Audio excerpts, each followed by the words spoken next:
জনপ্রিয় অভিনেত্রী হুমায়রা হিমুর রহস্যজনক মৃত্যুর ঘটনায় আদালতে চার্জশিট জমা দিয়েছে পুলিশ। গত ৯ সেপ্টেম্বর উত্তরা পশ্চিম থানার এসআই সাব্বির হোসেন ঢাকার মেট্রোপলিটন ম্যাজিস্ট্রেট নুরুল হুদার আদালতে এ চার্জশিট দাখিল করেন।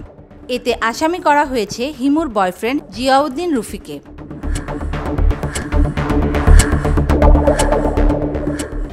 চার্জশিটে বলা হয়, হুমায়রা হিমু থাকতেন রাজধানীর উত্তরা পশ্চিম থানার ১০ নম্বর সেক্টরে। ২ দশকের দীর্ঘ ক্যারিয়ারে ছিল নানা চড়াই উতরাই। বিয়ে করলেও সংসার ঠিকঠাক করা হয়ে ওঠেনি। এক পর্যায়ে স্বামীর সঙ্গে বিচ্ছেদ হয়। হিমুর ঘনিষ্ঠজন কথিত প্রেমিক ছিলেন মোহাম্মদ জিয়াউদ্দিন ওরফে রুফি নামের এক ব্যক্তি। আত্মহত্যার ৬ মাস আগে থেকে হিমুর বাসায় নিয়মিত যাতায়াত ছিল তার। এমনকি ওই বাসায় মাঝে মধ্যে রাত্রিযাপনও করতেন তিনি।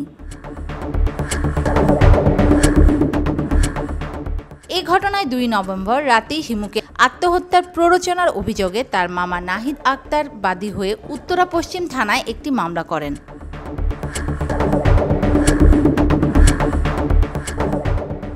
লক্ষ্মীপুরের মেয়ে হুমায়রা হিমু মঞ্চনাটকের মাধ্যমে অভিনয় জগতে পা রাখেন। ২০০৬ সালে টেলিভিশন নাটক ছায়াবিথিতে প্রথম অভিনয় করেন।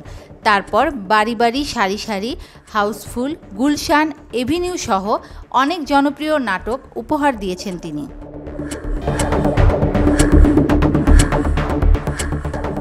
ছোট পর্দার পাশাপাশি হিমু নাম লিখিয়েছিলেন চলচ্চিত্রেও।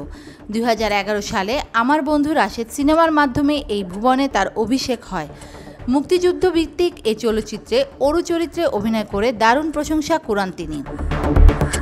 বিনোদন ডেস্ক, মিডিয়া এক্সপ্রেস।